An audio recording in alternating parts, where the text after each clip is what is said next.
What's going on? What's going on? What's going on? What's going on? We up in here, man. We done send the Giants to the left, to the left. To the left, to the left. Oh my gosh, man. What a wonderful Friday, man. Hope y'all getting them deals on Cowboys deals. You know what I'm saying? Them deals on Cowboys gear, man. For that, for Giants losing twice to both quarterbacks on the roster, they don't get no Black Friday deal. They don't get no discount. They got to pay full price on Black Friday and on Cyber Monday because they losers. Hit it with that koala. Yeah.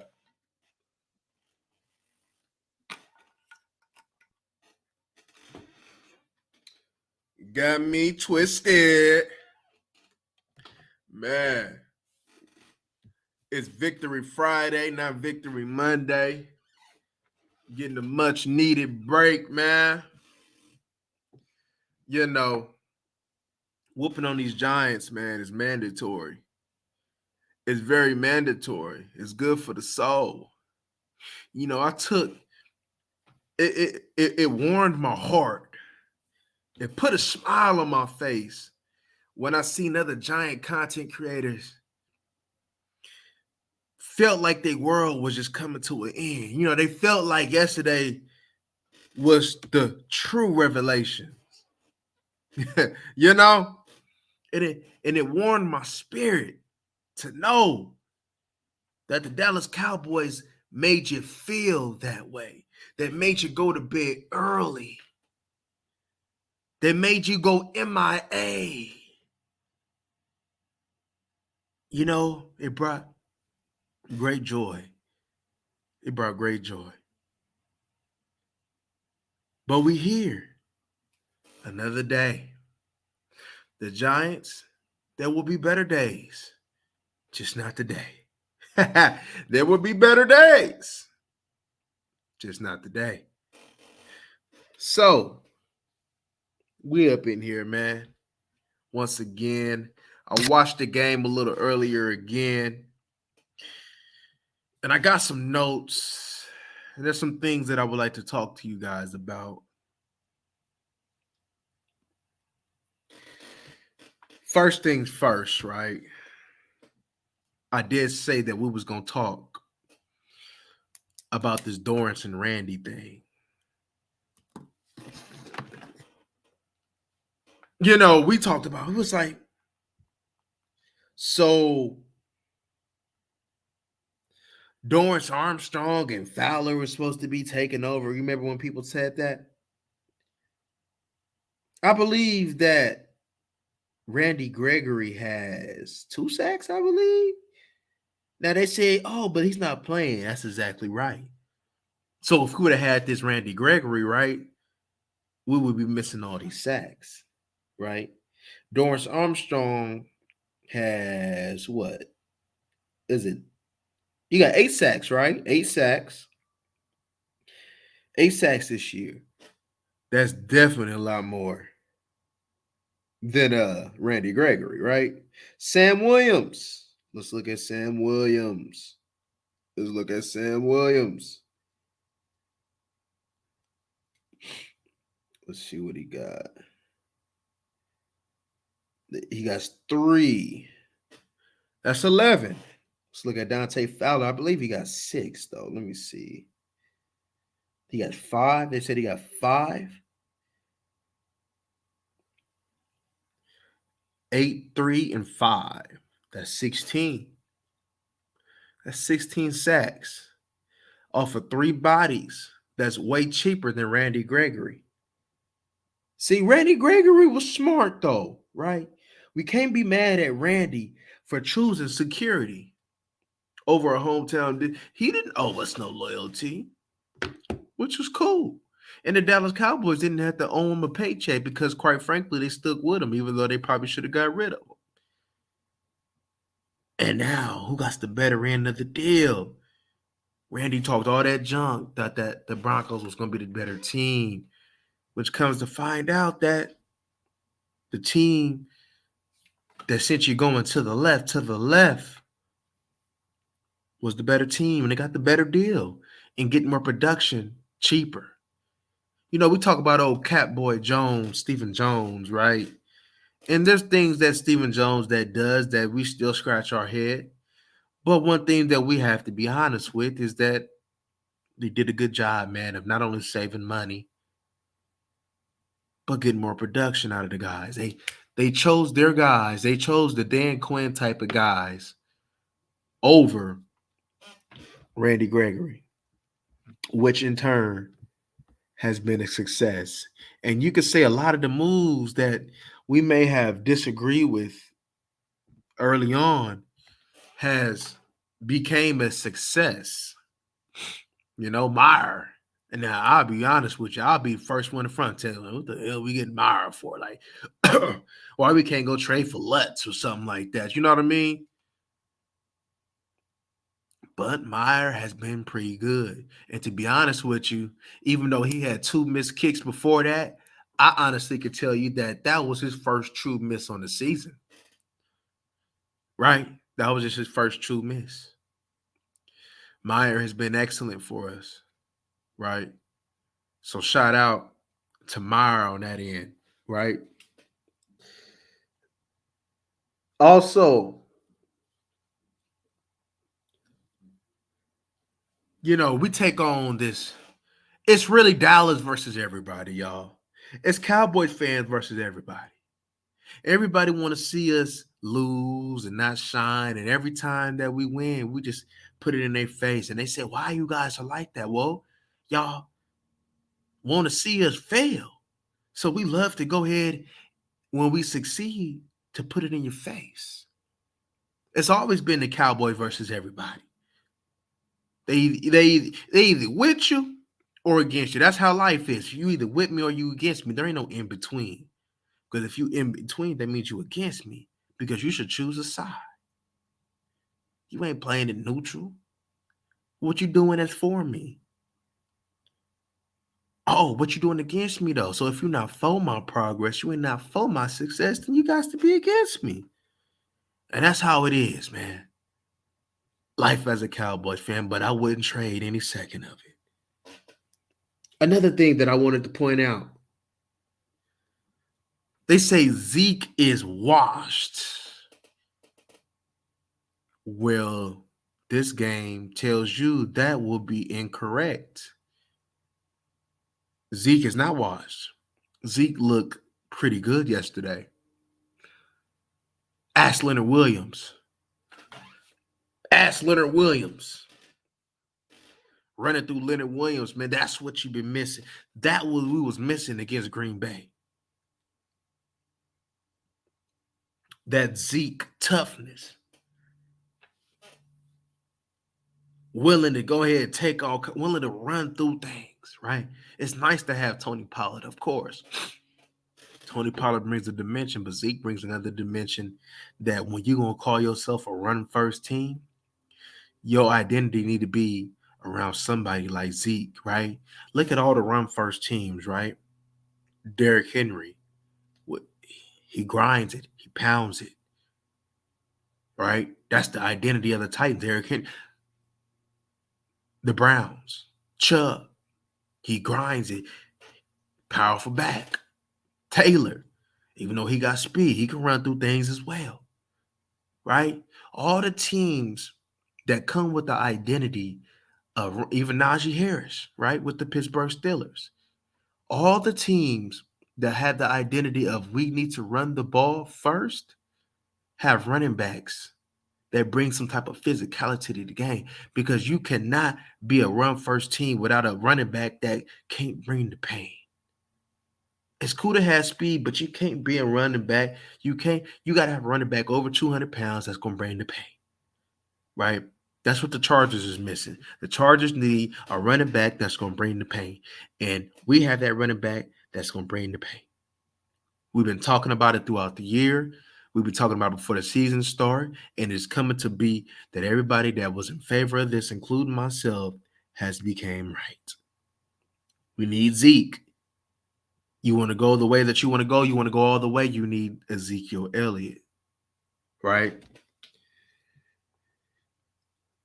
Is the run defense improved? Don't know. Let's be real. The offensive line was trash, right? It looked better. It was under 100 yards. The offensive line was trash. She was going against backups, right? But the effort there, right? The effort was there, right?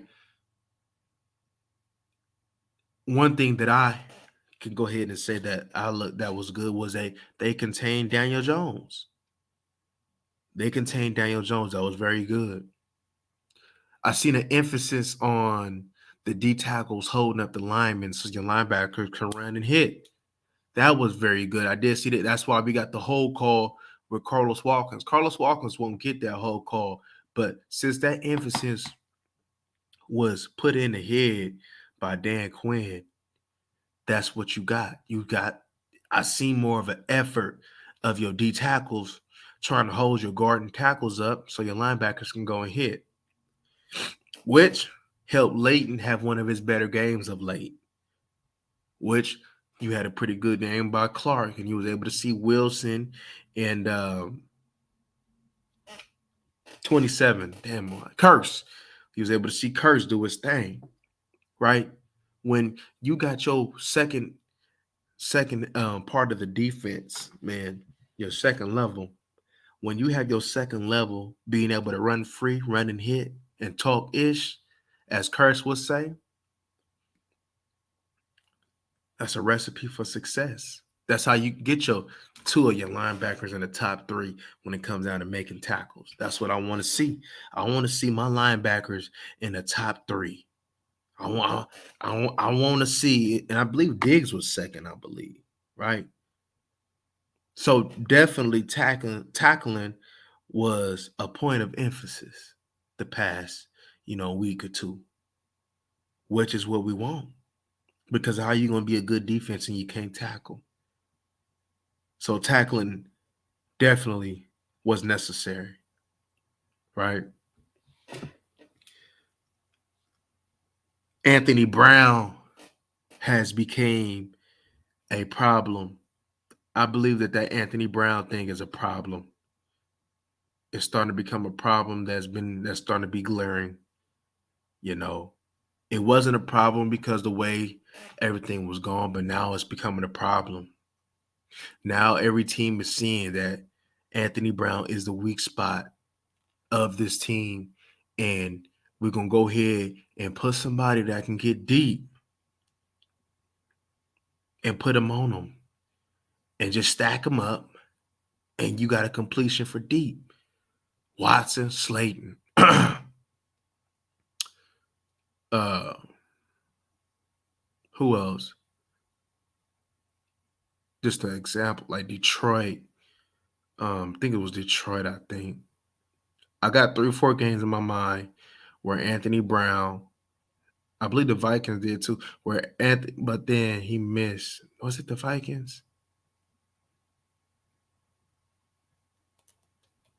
No. Was it the Vikings? I can't think of it right now. But pretty much, man, the last month, Anthony Brown has been getting picked on deep. And it's not good, right? Regardless if you are not Diggs or not. That can't happen. Right. We got the best pass rush in the league, and teams are still being able to identify of beating you deep. That's got to change. You need to pick that up. If not, you got to get benched, or you gotta have a decreased role. I wouldn't say bench Anthony Brown because he still brings some type of value, but I would love to see him with a diminished role and playing more slot cornerback. Still play some on the outside, but playing a little bit more slot and going ahead and giving it to Deron Bland. Just go ahead. Let's this. We already been rolling with the rookies. We already been rolling with the younger guys. Why not do it one more time with Deron Bland to get him prepped and getting ready for the playoffs, man? Because one thing's for sure, we can't be having Anthony Brown get beat deep at a crucial time in the playoffs. That's not going to bode well for this team.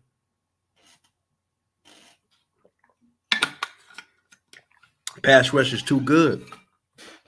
The pass rush is too good for Anthony Brown to be a liability the way that he is when it comes to giving the deep ball. It'd be one thing if your pass rush was trash, but your pass rush is not trash. So we gonna have to probably give him a little bit more safety help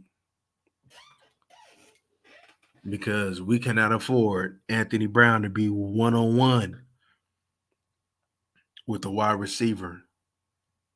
Can't afford that. Got to give him some a little bit more help, right?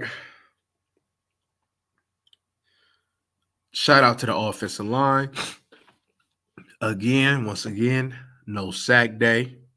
I believe that's back to back weeks. Gotta love it. Gotta love it. You know, I'm loving the increased CeeDee Lamb usage.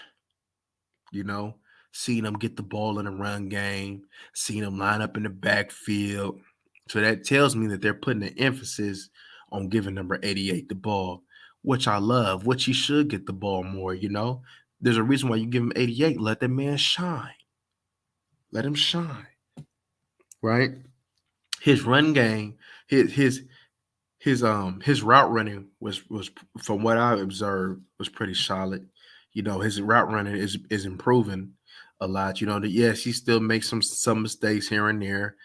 Yes, I would have loved for him to catch that ball that he dropped at the end. Keep that because you know he got strong hands, man. So let me see them strong hands throughout, man. You know, not saying he Larry Fitzgerald or Brandon Lloyd, but what I'm saying is, man, his hands is better than what, you know what I'm saying, than that for that particular play, right? It ain't like he be dropping the ball because his drop balls was early on in the season, right? He has improved in that, right? And he has shown that he can make the difficult catches. He has shown that he can make the one-handed, the body adjustment catches that require a body control and balance. I'm not taking away. I've been new CD had hands. But one thing's for sure, right? One thing's for sure. I want you to see, I want you to make even more tougher grabs, man. You see, Justin Jefferson, man, when I see Jefferson make some of the catches that he make, Chase, I'm like, my wide receiver can do that as well. My wide receiver is cold. My wide receiver's body control is better than him. You see, my wide receiver was showing out and acting up yesterday because I honestly think that touchdown should have counted. If I'm being real, from when I second looked at that thing, I'm like, man, that might be a score, right? And that was during the game. So, and then I see like a little clip, a little shot, and it looked like that thing was in. And I'm sorry, but in the NFL, your camera, your picture your picture game should be improved, right? The angles, y'all should have angles that nobody has. So, you know, you can't be rushing something like that, you know? And y'all, man, they should have gave that man that catch. I saw them. They should have gave that man that catch. If we just being real. Right? Also, I like how Dak back in the form? Maybe. I liked what I seen from Dak. Dak was out there creating. He was throwing on the run toward the sideline, just like he did that Minnesota game. So is Dak coming back into form? I believe so. And I would like to continue to see Dak improve on that, you know, because one thing to say, Dak can has the ability to create. So we would love to see him create even more, right? And one thing for sure, when you have him passing about 35 attempts, 30, maybe 37 at the most or less. You know, when you get them type of attempts, you were able to get his full creativity out of him. So I definitely would like to see that in the formula of 30 at minimum. That's a good formula, right? But I would love to continue to keep seeing more rush attempts than pass attempts, because once we have more rush attempts than pass attempts, that's Dallas Cowboy football, and that's how we cannot lose. Because if we have more rush attempts than pass attempts, that means that the success. That means we have a success the Dallas Cowboy way. So we able to control the TOP, and we able to keep that defense fresh and that team playing from behind, which activates that pass rush. Am I worried about his accuracy, Richard? Nah, I'm not worried about his accuracy. Dak is an accurate quarterback. There may be times where it be like, but then no, he got it because I wrote it down. Where was his picks? Well, one pick was I even seen it when it happened. One pick was he thought that the defense was offside, so he threw it up for grabs, but it turned into a pick, and the referees didn't call it right. The second pick was a tip drill, so I can't so I can't put that on Dak, you know. And I also can't put them Green Bay picks on Dak as well. So them four picks. That's not real, but it's gonna it's gonna come out as picks. Of course, it's his fault because it says interceptions on him, right? But sometimes a lot of people don't see the bigger picture, right? As far as why that picks happen. Well, when it go down to history, they ain't gonna be like, well, because he didn't such and such is running route, or it was a tip ball. It's gonna say that he got this interception on him. It is what it is.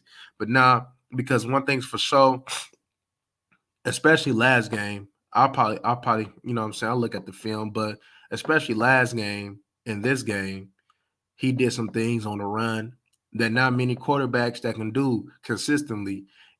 Actually, since the Giants had to heat him up because their pass rush was not good enough, Dak had a pretty good game that's not talked about. Dak had a game. He was being he felt the pressure. They was bringing the heat, and he was making throw after throw, right? Sometimes they didn't get completed, but it wasn't because it was a bad throw. It's just that they just didn't connect. But Dak had a pretty good job throwing from that pocket. Dak did a pretty good job being calm.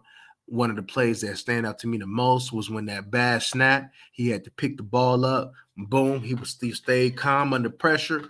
Boom, threw it. Boom, completed it. First down. So that tells me my quarterback is comfortable back there. So if the quarterback is relaxed and comfortable back there, that means the offensive line is doing their job. And the offensive line definitely had they were cut out for him picking up the blitzes. So this was some good work for the offensive line as far as picking up blitzes, right? And since we're speaking on the offensive line, I believe this game solidifies that Tyler Smith is a guard, right? Tyler Smith has done a wonderful job at left tackle. And if we ever needed him to play again, or if the chips was ever, say for instance, if you get a good left tackle, you can throw him at left guard. If you get a great left guard, you can put him in back at left tackle. So he provides, and that's what Mike McCarthy said, he's a left side player. So he provides flexibility for this team for the future. However, I believe that our left tackle is on his roster and he's not playing. That is, well, let's go. I like let's go. I like him. And I believe, like I said, I give him comparisons to David Bakhtiari. And if you can get David Bakhtiari out of him with Tyler Smith and with Biotis playing the way he is, with Steele, and then you getting whatever you got left out of Zach Martin, that offensive line is back to being top 3. That's just my honest observation. But there's a reason why if Tyron Smith come back, he's coming right back to left guard, because if he was just playing, now, like I said, he's not playing bad, but there's definitely some things like, all right, if we had Tyron there, that wouldn't happen, right? I know he's a rookie. He's still going through things, right? However, we toward the end of the season now. So he done seen a lot already. He done seen blitzes. He done seen stunts. He done seen some good pass rushers. He's been going against some good pass rushers, right? You're going against one of the best pass rushers in the NFC, right? You see Michael Parsons in practice. You see DeMarcus Lawrence in practice, right? So off of them, just two off the rip, seeing them at practice is just that's good work. You've seen Preston Smith. You've seen Zadarius Smith. You've seen Daniil Hunter, right? Um, who else we seen? You've seen Henderson. You've seen Floyd. What else you seen? Philly pass rush, ain't all right. You know, you know what I mean. You had the Washington, them come out on you. The Washington rush, right? I know I'm missing somebody. Hey, Aiden Hutchinson, he's a rookie, but he had a decent game. That was a little something. I know I'm missing one more. Am I missing one more? I know I'm missing one more. But anywho, he done seen some good pass rushes, and he's going to continue to see some good pass rushes as we continue to go along, right?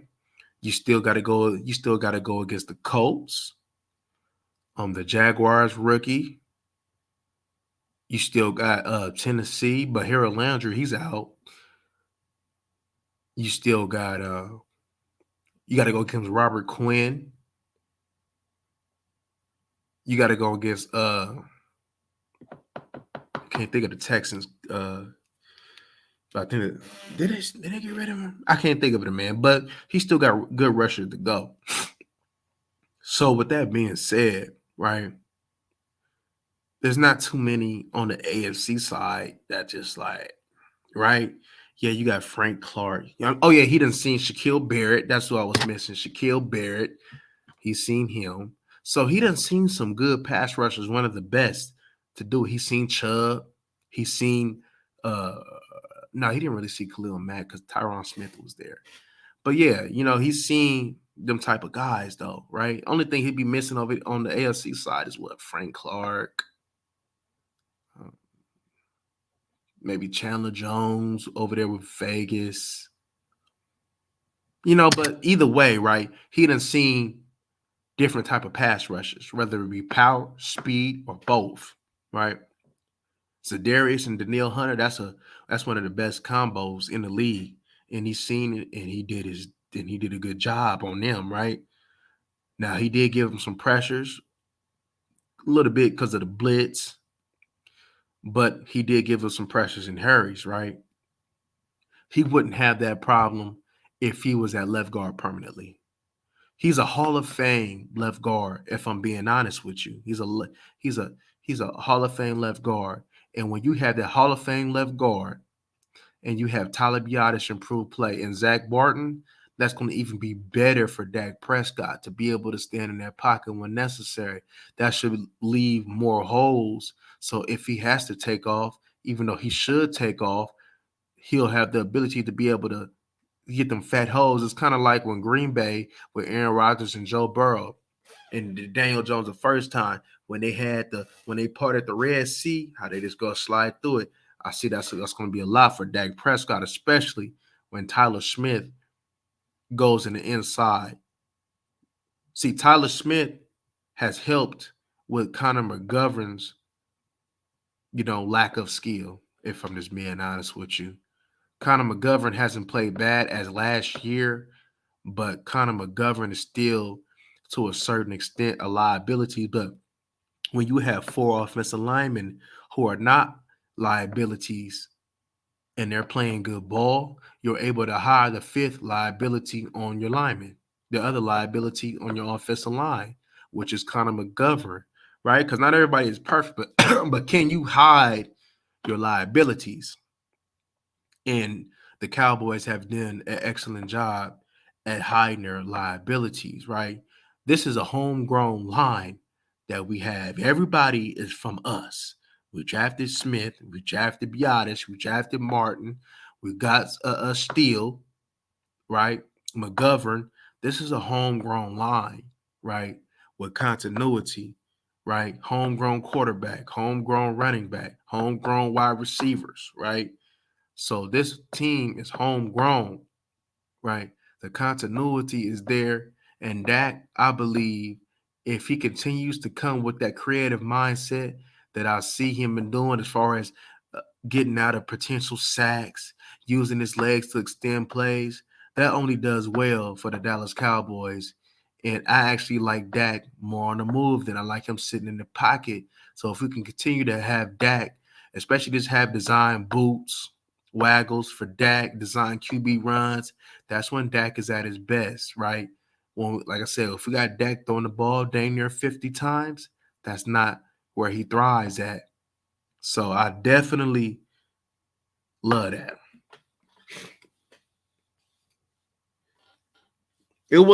But in the game though, it was a little sloppy.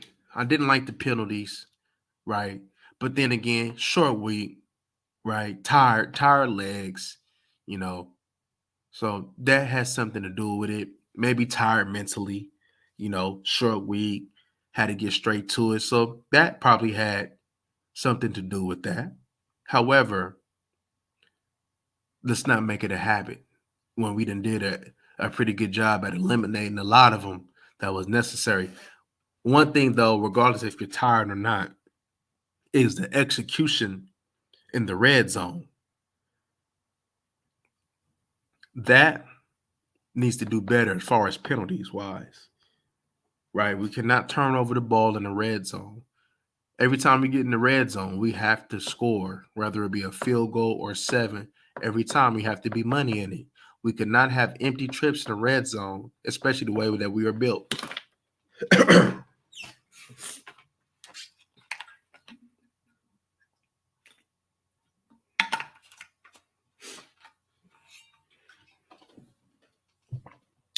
But let's see. Also, my observations regarding this wide receiver. Look, this is my thing on Odell. If it taken Michael Gallup this long to get back right, I like I said, we probably wouldn't get a decent, a solid Odell until January, right? So with that being the case, right, they need to pull the trigger on him in by mid-December, or just worry about it for next year, because we need Odell to get snaps. We need him ready to get snaps. We need him taking snaps so he can get in his best game shape and to get game ready as possible to try to make a run. Right? That's what we need Odell to do. Right? Don't even need for him to have a big role. Right? They say, oh, Odell. I'm telling you, Odell, not even at 100%. Just his presence alone will help. But if we're not going to go the Odell route, this is my observation. Yes, we got Michael Gallup and CeeDee Lamb. The third option will come by committee. As seen, Tony Pollard, the Minnesota Viking game, right? This game, what was it? Dalton Schultz, Josh Ferguson. If we have the tight ends playing in unison the way that they were playing yesterday, that's only going to do well for this team, right? If they're not going to go get Odell, and if I have my tight end stepping up like that, then the wide receiver, as far as the third option, is really not necessary.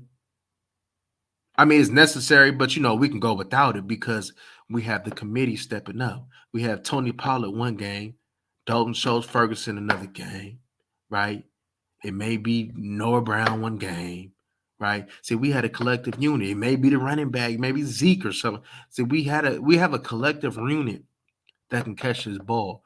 We have weapons that can catch this ball and make plays, right? It's just a matter of, are you going to step up when your name is called? And if we have games from our running back and tight ends as we have had with our last 2 games, then we can get by with not having the third wide receiver this season. But it'll definitely be a point of emphasis next year, right? But I would love to pull the trigger on it this year. But if we can't, we can get by. We honestly can get by. That's my thoughts on that. That is my thoughts on that. As stated before, 24 is still the magic number. Once his team hits 24 points, I believe that should still be enough with the so-called number one defense, right? Let me see.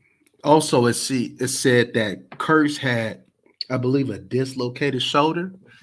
I believe Micah Parsons sets the standard of toughness when it regards to that. I'm not saying that there ain't other people that has been tough and has been playing with elements before, because we have, such as Zeke, I guess Gallup playing. But one thing's for sure, right? That just goes with the toughness and the mindset of what this team has. You see Micah Parsons is a warrior, so he's going to go out there and ball no matter what he's going through. If he's hurt, he's out there, right? And Kirsch playing through that, that's another tone setter. That's just telling me somebody that's there for the win, that's there for the team, and that's there to get this going, right? That toughness. We got to have mental toughness. This team has been going through adversity since week 1. And we have overcome it every single time, right? And teams who go through adversity, I said this before the season started, teams who go through adversity are the teams who can make that special run. And all it takes is for this team to get on that special run. And if this team currently that we have gets on a special run, special outcomes can come from that. Facts. Yeah, I believe he would. But if they don't, I believe if we have games from our supplementary wide receivers and our tight ends, and I mean supplementary wide receivers as in Tony Pollard, we'll be all right. If the Niners can get through with just the running game and Debo, right, and playing good defense, we should be able to do the same, right? But the one thing that the Niners brought that we have to bring on a consistent basis is toughness on both sides of the ball. Not just one, but both sides of the ball. And the toughness will equate to playing that run better, right? But anything can happen on any given Sunday. Anybody can change their mind. Because like I said, I done seen it done. I seen it done with that Colts Super Bowl run with Dwight Freeney and Robert Mathis, right? They went from being horrific in that department to being excellent in that department to go ahead and get that Super Bowl win with Peyton Manning, right? Also, I want to give a shout out. I want to give a shout out to Tony Pollard. I seen Tony Pollard making some good blocks in the passing game. I want to give a shout out to TP. Shout out to TP. He made a couple good blocks on a couple occasions that saved Dak Prescott from the pain. And that's been our biggest thing with TP. Yo, if we're going to help take this team to the next level, you cannot be a liability in pass pro. TP, he wasn't delivering punishing blocks as Zeke would, but he did just enough to keep the quarterback upright. And that's big. And that's exactly what this team needs from TP. See, when you do that, TP, you become a complete running back, right? We already acknowledge that Ezekiel Elliott is a complete running back. So with Tony Pollard contributing in the pass pro part of the running back position, then that just equates to another complete running back because TP got it in the receiving end. He has it in the running end. right? He may not be a physically imposing running back like Z, but everybody has their own style. But when you go ahead and not being a liability in pass pro, that actually brings another dimension. Now they ain't just thinking, okay, Tony Pollard just going out for the pass. Now they know he's gonna get in there and also block too, so we can't guess. So that just makes the defense just that more honest, right? So that's good, right? And also, we're gonna have to call Jay Ferguson, Jay Hop Ferguson, right? I'm calling it now. We're calling that man Jay Hop. The way that man then hopped over that guy, man, he's Jay Hop from here on out. Jay Hop. Jay Hop. But overall, y'all, another great performance from the offensive line. Great performance from Dak Prescott. Great performance from the wide receiving core, the tight end core. It was a complete performance on the offensive end. Good performance. You have to say almost complete performance from. Well, it's a pretty good defense. Like I said, you ain't gonna hold a team to 10 points, 13 points, 3 points every week, right? Good performance from the defense, right? They got a garbage touchdown, right? And they thinking the game was close like that. No, the biggest when we took control was in the second half. That first drive when we damn near went 8 minutes. That's when we exerted our dominance over the game and we never let off the gas. We never let up and we finished them. That's the way that a contender does with a team such as the Giants. We don't look at records, right? We look at the quality of the team, and we did what we're supposed to with the team. I don't believe that the Giants are really that much of a quality team. Yes, the division. So, division games is always different, right? They're familiar with us. They're familiar with them. We know them. We know them inside out. So, it's always tougher. Anything goes, right? So I wasn't expecting, something like the Minnesota Vikings, though, right?